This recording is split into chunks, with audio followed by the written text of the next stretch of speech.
इस ट्यूटोरियल में हम देखेंगे कि how to insert, select, update and delete operation we can do in PHP using MySQL server and PHP।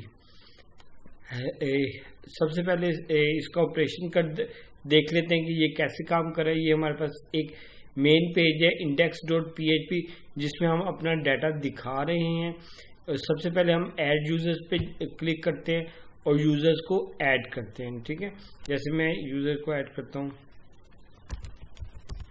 Kashif और name Kashif 1 2 3। ठीक है, और नेम में उसका लिख देता हूँ मोहम्मद काशिफ।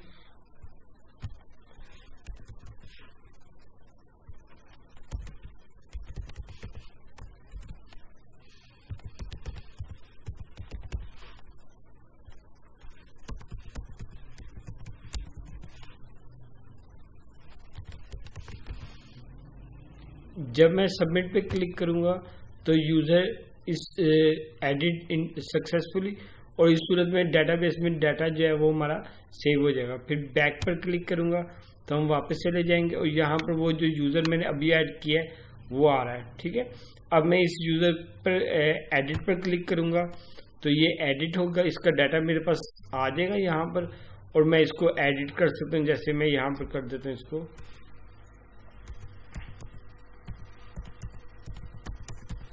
ठीक है, मैंने वैसे नंबर लिखा है, इसको सेव करते हैं।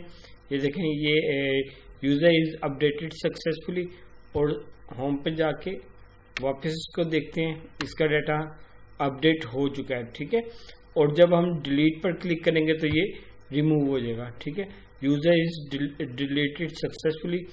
फिर बैक पे क्लिक करते हैं तो अब यहाँ पर आप देख सकते हैं मेन पेज पे हमें यूजर नजर नहीं आ रहा। ठीक है, इस तरह का काम जो है वो अभी हम परफॉर्म करेंगे और सीखेंगे कि ये काम कैसे होगा। ठीक है, तो अब हम इसकी कोडिंग की तरफ आते हैं। कोडिंग के साथ साथ मैं आपको इसका बिहेवियर भी बताना चाहता हूँ, तो इसलिए मैंने इसकी ब्लॉक डायग्राम्स भी बनाई हैं, उनको भी देखते हैं। ठीक है, सबसे पहले हम इंसर्ट ऑपरेशन को देखते हैं कि ये कैसे काम करता है। इसकी ब्लॉक डायग्राम देखते हैं। ये प्रोसेस डायग्राम भी कह सकते हैं आप इसको, जिसमें आप उसको प्रोसेस बाय प्रोसेस समझते हैं कि ये कैसे काम कर रहा है। ठीक है, इसके बिहेवियर को समझते हैं। मिसाल के तौर पे ये हमारे पास एक फॉर्म है, इसका नाम है ऐड यूजर्स। स्टेप 1 ये है कि आपने ये फॉर्म बनाना है। ये फॉर्म बनाकर इसके अंदर जो है वो आपने डाटा इंसर्ट करना है। फॉर्म यूजर ने फिल किया, फॉर्म फिल करने के बाद जैसे ही हम सबमिट के बटन पर क्लिक करते हैं तो क्या होता है, यहाँ से डाटा जो है वो क्लाइंट साइड से सर्वर पर हिट होता है। हम लोग PHP server side programming language को इस्तेमाल करें। ये डाटा जो है जो हम फ्रंट एंड में ऐड करते हैं फॉर्म में, वो सर्वर पर हिट होगा। फिर वहाँ से हम उसे कैप्चर करेंगे और उसको लेने के बाद हम उसको इंसर्ट करेंगे टेबल में यूजिंग PHP कोड, और PHP का स्क्रिप्ट लिखेंगे और उसके अंदर SQL की क्यूरी लगाएंगे, तो MySQL की क्यूरी लगाएंगे। तो इस तरह से हम तीसरे स्टेप में डाटा इंसर्ट करवा देंगे MySQL के अंदर। ठीक है, अब आप ये देख लें, पहले फ्रंट एंड से हम लेंगे डाटा और वो लेके PHP में आएगा और PHP से MySQL में जाएगा। अब इसको हम जो है वो कोडिंग में कैसे देखेंगे वो अब हम समझते हैं इसको। यहाँ पे ये ऐड यूजर का पेज है, इसको मैं नोटपैड में ओपन करता हूँ। ठीक है, और बाकी अच्छा, इसको ओपन करने से पहले हम लोगों ने सबसे पहले देखना है कि अपनी डेटाबेस को हमने एक कॉन्फ़िगरेशन जोड़ना कैसे है। ठीक है, उसके लिए हमारे पास डेटाबेस पहले बनी होनी चाहिए। मैंने क्या किया है कि मैंने जो है वो ये डेटाबेस बनाई हुई है फाइनल प्रोजेक्ट की FYP, और इसके अंदर एक टेबल बनाया यूजर्स का टेबल। ठीक है, इसका कोड स्क्रिप्ट जो है वो मैंने अपने ब्लॉग में रखा हुआ है, ये मैं नीचे डिस्क्रिप्शन में इसको शो भी करवा दूंगा। ठीक है, सेव भी, वहाँ से लिंक शेयर कर दूंगा, वहाँ से आप से लिख सकते हैं। ठीक है, स्टेप 1 क्या है कि आपने एक टेबल क्रिएट करना है यूजर्स का, और वो इस क्यूरी के थ्रू आप कर सकते हैं। ये वाली क्यूरी आप यहाँ पे इसे कॉपी करके वहाँ पे पेस्ट करेंगे अपने डेटाबेस के अंदर, तो ये हमारा टेबल यूजर का टेबल जो है वो क्रिएट हो जाएगा। ठीक है, ये पहला स्टेप है। ठीक है, टेबल आपका बन गया, अब आपने उसके अंदर डेटाबेस में डाटा डालना है। ठीक है, तो लेकिन उसके लिए आपको क्या करना पड़ेगा, टेबल को यानी कि MySQL का जो टेबल है इसको आपने कनेक्ट करना है PHP के साथ। ठीक है, तो उसके लिए आपको एक फाइल की जरूरत होगी जिसको कहते हैं कॉन्फ़िगरेशन फाइल। ठीक है, तो ये हमारी कॉन्फ़िगरेशन फाइल है, इसमें जो है ये सेशन स्टार्ट करो, इसको अभी रहने दें, ये अभी हम इसे डिस्कस नहीं करेंगे। यहाँ से आपका काम शुरू हो रहा है। आप सबसे पहले MySQL को यूज़ करें, उसका कनेक्ट का फंक्शन इस्तेमाल करें, उसके अंदर आप उसे बता रहे हैं कि लोकल होस्ट सर्वर का नाम है और जो है वो रूट उसका वो है पासवर्ड है। ठीक है, इसी तरह से डेटाबेस का नाम जो है वो है FYP और आप उसको कनेक्ट करवा रहे हैं। ठीक है, अगर ये कनेक्ट हो जाता है तो ठीक है, अगर कोई एरर आ गया तो वो आपका कनेक्शन फेल हो जाएगा और आप उसे यहाँ पे मैसेज दे सकते हैं। ये आपकी जो फाइल है ये डेटाबेस के साथ PHP को कनेक्ट करने के काम आती है। आपने सबसे पहले कॉन्फ़िगरेशन कर ली, डेटाबेस को कनेक्ट कर लिया अपने PHP के साथ, सर्वर साइड लैंग्वेज के साथ। अब आप ऐड यूजर्स बनाएं। ठीक है, अब आप ऐड यूजर्स में क्या करें, सबसे पहले हम इसको देखते हैं। अभी दोबारा मैंने बताया था, सबसे पहले हमने ऐड यूजर्स का फॉर्म बनाना है। ठीक है, तो ये ऐड यूजर्स का फॉर्म हमारा बना हुआ है, ये मैं आपको बताता हूँ। ये देखें, ये HTML लाइन नंबर 32 से देखें, ये HTML का टैग स्टार्ट हो रहा है, यहाँ से हमारी HTML इस्तेमाल हो रही है। हाइपर टेक्स्ट मार्कअप लैंग्वेज जो है इसमें जो है हम PHP का ऑपरेशन करें, ये हेडिंग दी हुई है और यहाँ पर एंकर टैग लगा हुआ है। फिर डिव के अंदर यहाँ पर हमारा असल काम शुरू हो रहा है, ये हमारा फॉर्म टैग स्टार्ट हो गया। ठीक है, ये फॉर्म टैग स्टार्ट हो रहा है। अब इसके अंदर फॉर्म के एलिमेंट्स हम ऐड करेंगे, वो मैंने टेबल बना के उसके अंदर पहला यूज़र ID है, फिर उसको वैल्यू जो है वो हम कहाँ से ले रहे हैं, input type text user ID और enter user name, input type text name, enter password, वो हम पासवर्ड से, ईमेल से। और ये जो है ये हमारे पास डिफरेंट इनपुट टाइप्स हैं और हम उनकी टाइप वो यहाँ पे बता रहे हैं, टेक्स्ट है सारी। ठीक है, और ये पासवर्ड के लिए पासवर्ड की है, और इसके साथ साथ इसका नाम जो है वो बहुत ज़्यादा मैटर करता है क्योंकि ये हमने बैकएंड पे इस नाम को यूज़ करना है। ठीक है, ये नेम है जो यूनिक होना चाहिए, यूज़र ID का नेम है user ID, input type name का नाम मैंने नेम ही रखा हुआ है, पासवर्ड के लिए पासवर्ड, ईमेल, ये सारे हमारे फॉर्म एलिमेंट्स हैं। ठीक है, इन फॉर्म एलिमेंट्स को जब ये नीचे हमने एक और एलिमेंट बनाया बटन का, फॉर्म एलिमेंट है, जब हम बटन की टाइप सबमिट है और इसका नाम है डन, जब हम इस पर क्लिक करेंगे तो यहाँ पर हम बता रहे हैं फॉर्म एलिमेंट्स पे, ये आप देखें यहाँ पे पोस्ट मेथड के जरिए एक्शन परफॉर्म होगा और हम कहाँ पे जाएंगे, हम ऐड यूजर के पेज पर जाएंगे। ठीक है, ऐड यूजर्स डॉट PHP, ये यही वाला पेज है ऐड यूजर डॉट PHP, यानी कि हम सर्वर में भी इसी पेज पर जाएंगे तो ये यहाँ पर हिट होगा, तो ये अब आपका बैकएंड चला गया। ठीक है, बैकएंड में आ गया। जैसे हमने यहाँ पे बताया था, पहले फ्रंट एंड है हमारा ऐड यूजर का, और जब हम उससे जाएंगे तो हम PHP सर्वर पेज पे चले जाएंगे, तो ये PHP का सर्वर पेज अब यहाँ पर आ गया। यहाँ पर हम लाइन नंबर 3 में सबसे पहले चेक करेंगे पोस्ट हुआ है, वाकई बटन पर क्लिक हुआ है, बटन का नाम मैंने डन रखा हुआ था, सबमिट का बटन जो है उसका नाम डन रखा होता है, क्या उस पर क्लिक हुआ है, और फिर उसके बाद मैं चेक करूँ कोई खाली डाटा तो नहीं हमने भेजा, अगर खाली नहीं भेजा तो फिर हम उसको देख रहे हैं कि यूज़र ID हमारा खाली तो नहीं है और पासवर्ड खाली तो नहीं है। अगर यूज़र ID और पासवर्ड खाली नहीं है तो हम क्या करें, यहाँ पर अब पोस्ट मेथड के जरिए वैल्यूज़ को ले रहे हैं, वैल्यूज़ को लेके हमने वेरिएबल यूज़र ID में डाल दिया, नाम को लेके पोस्ट ऑब्जेक्ट के जरिए हमने वैल्यूज़ को लिया और जो भी वैल्यूज आई उनको हमने वेरिएबल्स में स्टोर करवाते गए। ठीक है, ये हमने वैल्यू स्टोर करवा दी।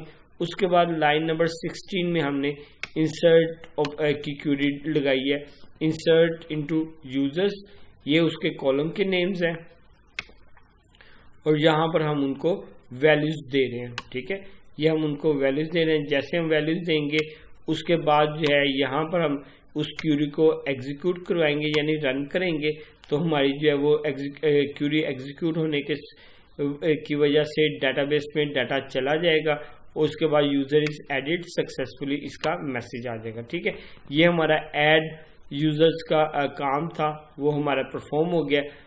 अगर ये डाटा हमारा एम्प्टी नहीं होता तो तब ये होगा। अगर डाटा एम्प्टी होगा तो हम यहाँ पर उसे कहेंगे कि प्लीज जो है वो आप डाटा यूजर नेम और पासवर्ड जरूर एंटर करें। ठीक होगी बात। ये हमारा ऐड यूजर्स का ऑपरेशन हो गया। उसके बाद जो है दूसरा ऑपरेशन क्या है, दूसरा ऑपरेशन हमारे पास हम जो करेंगे, डाटा हमारे पास इंसर्ट हो गया, डेटाबेस में चला गया। अब हमने क्या करना है, अब हमने उस डाटा को दिखाना है, शो करवाना है। तो उसके लिए हम लोग सिलेक्ट की क्यूरी इस्तेमाल करते हैं डाटा को दिखाने के लिए। उसको हम यहाँ पर देखते हैं, यहाँ पर हम उसको कैसे परफॉर्म करेंगे। ठीक है, इसके लिए अब आप समझ लें सिलेक्ट ऑपरेशन यानी कि डाटा को दिखाना है। तो दिखाने के लिए आप क्या करते हैं, डेटाबेस में डाटा पड़ा हुआ है, स्टेप 1 डेटाबेस में डाटा पड़ा हुआ है। ठीक है, PHP कोड के जरिए आपने स्टेप 2 में उसको एक्सेस करना है, उसको एक्सेस करना है डेटाबेस से आपने उसको रिट्रीव करना है। रिट्रीव करवाने के बाद आपने उसको फॉर्म में डिस्प्ले करवाना है। अब ये काम जो है, ये काम कैसे करते हैं वो हम देखते हैं एक कोड में। यहां पर जाते हैं, इस पे हम इंडेक्स वाले पेज पे जाते हैं, इस पे राइट क्लिक करते हैं और एडिट नोटपैड प्लस में गए। बाकी पेजेस को मैं फिलहाल क्लोज कर देता हूं ताकि आप कंफ्यूज ना हो। ठीक है, अब ये हमारा इंडेक्स पेज आ गया। ठीक है, अब इंडेक्स पेज में सबसे पहले हमने कॉन्फ़िगरेशन फाइल को इंक्लूड करवाया क्योंकि डेटाबेस से कनेक्ट करना है। ठीक है, उसके बाद हमने यहाँ पे क्यूरी लगाई है, सिलेक्ट स्टैटिक फ्रॉम यूजर्स से सारा डाटा ले लो यूजर के टेबल में से। इस क्यूरी को रन करवाया, उसका जो रिजल्ट है वो हमने इस वेरिएबल में ऐड कर दिया। ठीक है, ये हमने एक वेरिएबल बनाया, उसके अंदर हमने सारा रिजल्ट डाल दिया। ये हमने क्या किया, अभी डेटाबेस से डाटा ला के PHP में ले लिया, एक्सेस कर लिया, रिट्रीव कर लिया। ठीक है, अब हमने उसे फॉर्म में दिखाना है। ठीक है, तो यहाँ पर उसी पेज के अंदर मैं फॉर्म बनाया हुआ है। ये देखेंगे हमारा HTML का पेज है और यहाँ पर हमने नीचे यहाँ पे इस लाइन में हम उसे एक्सेस करें। रिजल्ट को देख रहे हैं कि ये जो रिजल्ट है उसको देखो, उसकी रोज खाली तो नहीं है। अगर वो खाली नहीं है यानी 0 से ज्यादा है, इसका मतलब वो खाली नहीं है।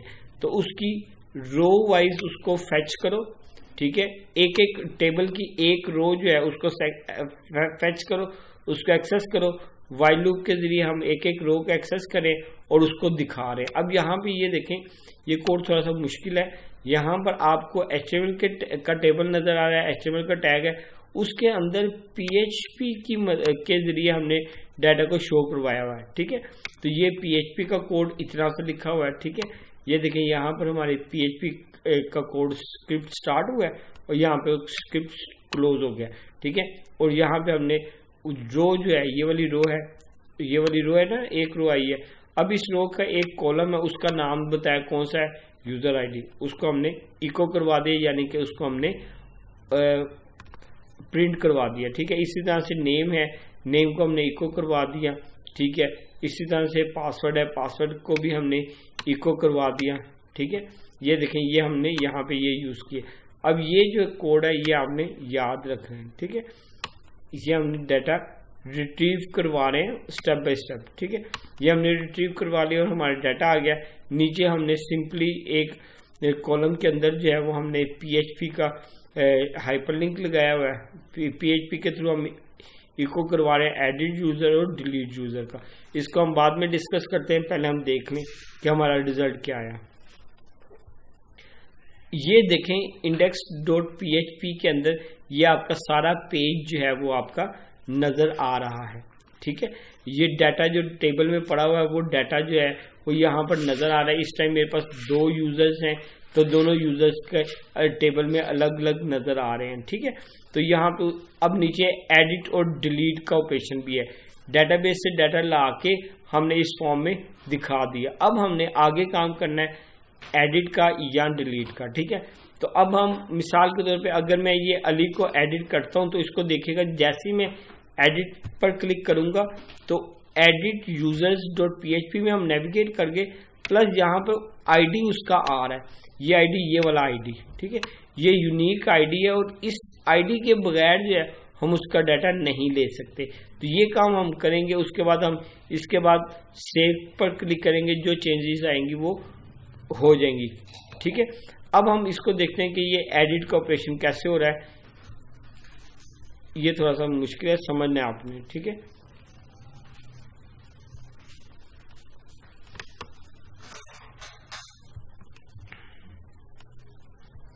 जी, यह ग्राफिकल प्रेजेंटेशन बता रहा हूँ प्रोसेस बार के जरिए, ताकि आपको समझ आ जाए। सबसे पहले डेटाबेस में हमारा डाटा पड़ा हुआ था MySQL, ठीक है, उसको हमने एक्सेस किया, PHP में डाटा हमारा शो हो गया और उसको फॉर्म में हमने डिस्प्ले करवा दिया।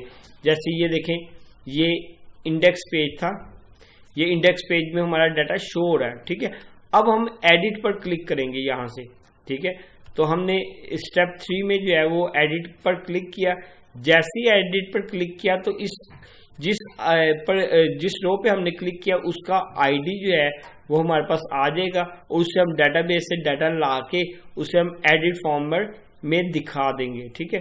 तो जैसे मैंने यहाँ पे ये किया था, अली 1 2 3 एडिट डिटेल पे क्लिक किया।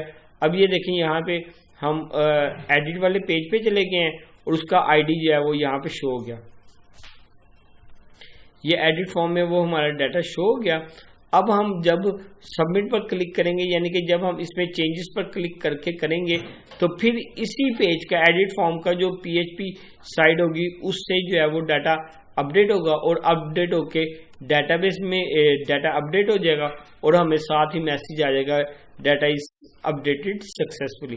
तो ये ऑपरेशन है आपका एडिट ऑपरेशन, बहुत ज़्यादा इंपॉर्टेंट है। इसके स्टेप्स समझ लीजिए, अपने वर्डिंग में, अपने बिहेवियर में इसका बिहेवियर समझ लें और फिर हम उसको देखते हैं कि हम उसको परफॉर्म कैसे करते हैं, ठीक है। तो उसको परफॉर्म करने के लिए हम क्या करेंगे, चलते हैं कोडिंग की तरफ। एडिट यूजर, ये पेज सबसे ज़्यादा इंपॉर्टेंट है, ठीक है। उससे पहले ये हम इंडेक्स पेज पे जाते हैं। इंडेक्स पेज में ये मैंने 2 हाइपरलिंक लगाए हैं, एक एडिट यूजर का और एक डिलीट यूजर का। अब एडिट यूजर पे जब वो क्लिक करेगा तो हम उसका आईडी लेके जा रहे हैं, जो यूजर आईडी से हमने उसका आईडी ले लिया ना, तो जैसे हम इस लिंक पर क्लिक करेंगे तो ये जो है ये इस एडिट यूजर वाले पेज पे जाएगा और उसका डाटा हमें आईडी से उसका डाटा भी मिल जाएगा, कौन से यूजर पर क्लिक हुआ, ठीक है। उसके बाद हम जाएंगे एडिट यूजर पे, ठीक है। अब एडिट यूजर में आए और एडिट यूजर में हमने देखा कि ये सबमिट का बटन है, सबमिट पे बटन पे हमने अभी क्लिक नहीं किया, ठीक है।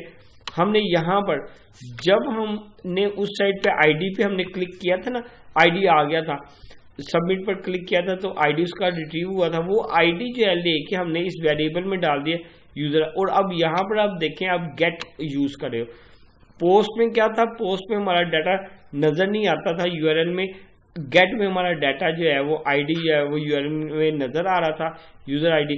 और उसकी हमने फिर क्वेरी लगाई, select static from user where user ID this, उस यूजर आईडी का डाटा सारा ले आओ, उसको रिजल्ट में डालो। और उसको रिजल्ट में डालने के बाद मैंने व्हाइल लूप के जरिए उस सारे डाटा को ला के, एक ही यूजर का था डाटा, एक ही यूजर का डाटा था रो में, उसको ला के मैंने इन वेरिएबल्स में पुट कर दिया। क्योंकि एक ही था, मैंने उसको दिखाया नहीं, मैंने उसको पहले वेरिएबल्स में डाल दिया, ठीक है। वेरिएबल्स में ऐड करने के बाद नीचे जो है वो मैंने उन वेरिएबल्स को यहाँ पर पुट किया हुआ है, ठीक है। और मैं उन वेरिएबल्स को आउटपुट करवा रहा हूँ और यहाँ पर देखते जाएं आप, इको करवा रहा हूँ मैं, ठीक है। तो ये सारा डाटा मेरा शो हो रहा है, ठीक है, शो हो गया। अब मैं जब सबमिट पर क्लिक करूंगा तो ये फिर दोबारा इसी पेज पे जाएगा अपडेट करने के लिए, ठीक है। जैसे मैं सबमिट पर क्लिक किया तो ये चेक करा कि सबमिट पर क्लिक हुआ कि नहीं। अब ये सर्वर साइड पे आ गया, ठीक है। यहाँ पे क्लिक हुआ तो नहीं, अगर क्लिक हो गया तो फिर इसके अंदर आ जाएगा। और फिर आके सबसे पहले गेट आईडी से हम यूजर आईडी ले रहे हैं, ठीक है। उसके बाद नेम, पासवर्ड वगैरह सारी चीजें लेके तो उसको हम अपडेट, सिंपली अपडेट की क्यूरी हम उस पर अप्लाई कर देंगे और यूजर इज अपडेटेड सक्सेसफुली, ये हमने मैसेज दे दिया। ठीक है। ऑन द अदर हैंड अगर यूजर जो है वो हाइपरलिंक डिलीट यूजर्स पर क्लिक करता है, तो जैसे ही डिलीट यूजर पर क्लिक करेगा तो ये जो है वो डिलीट डिटेल में उसका आईडी चला जाएगा, डिलीट यूजर के पेज में आईडी चला जाएगा उसका। ठीक है। तो अब हम देखते हैं कि डिलीट यूजर के पेज में कैसे काम हो रहा है। ये डिलीट यूजर है। अब ये गेट मेथड के जरिए हमने उसका आईडी ले लिया, आईडी लेके हमने यूजर आईडी में डाल दिया और सिंपली डिलीट का ऑपरेशन की क्यूरी लगाई, delete from users where user ID this, उसको हमने वेरिएबल में डाल दिया और देखा अगर वेरिएबल ठीक है यानी ऑपरेशन हो गया है, खाली नहीं है ये इंसर्ट का, तो हम उसे बता देंगे user is deleted successfully, otherwise message आ जाएगा फेल प्लीज ट्राई अगेन। ठीक है। तो ये हमारा ऑपरेशन जो है वो डिलीट का हो गया। नीचे हमने सिंपल हाइपरलिंक लगाया हुआ है, ठीक है, आपकी आसानी के लिए। ठीक है। स्टेटस हम बता रहे हैं। उम्मीद करता हूँ आपको ये समझ आ गया होगा। इसकी ग्राफिकल प्रेजेंटेशन भी है, एडिट फॉर्म के बाद डिलीट की भी देख लेते हैं। ठीक है। मैंने उसका कोड समझा दिया पहले, तो उसको भी समझना इतना मुश्किल नहीं है। जो मुश्किल चीज़ थी वो एडिट का था, वो आपने पहले समझ लिया हुआ। इसलिए देखें यहाँ पर एसक्यूएल में डाटा होना चाहिए। एसक्यूएल से डाटा लेके आपने पीएचपी में उसे रिट्रीव किया, रिट्रीव करवाने के बाद आपने उसे डिस्प्ले करवा दिया फॉर्म में। ठीक है। यहाँ पे हमारा index.php वाला पेज है। अब उस पे जब आपने डिलीट पर क्लिक करना है तो वहाँ पर जो है वो डिलीट ऑपरेशन में उसका आईडी जो है वो डिलीट वाले पेज में जाएगा और उसका वो जो है ना डिलीट वाले पेज में, अब हमने उसे दिखाना तो नहीं है ना, तो हम उसे दिखा नहीं रहे, सिर्फ डिलीट का ऑपरेशन परफॉर्म करें यूजिंग एसक्यूएल क्यूरी। जब हम एसक्यूएल क्यूरी लगाते हैं ना तो वो फिर डेटाबेस माई एसक्यूएल के साथ वो कनेक्ट होता है, माई एसक्यूएल डेटाबेस है। ठीक है। तो वो डेटाबेस के टेबल के साथ वो क्यूरी अप्लाई होगी, अप्लाई होने के बाद उसे जवाब आ जाएगा कि डाटा इज डिलीटेड सक्सेसफुली, और फिर जो है वो आपको मैसेज यहाँ पे शो हो जाएगा। ठीक है। तो इस तरह से हमारा डिलीट ऑपरेशन काम कर रहा था।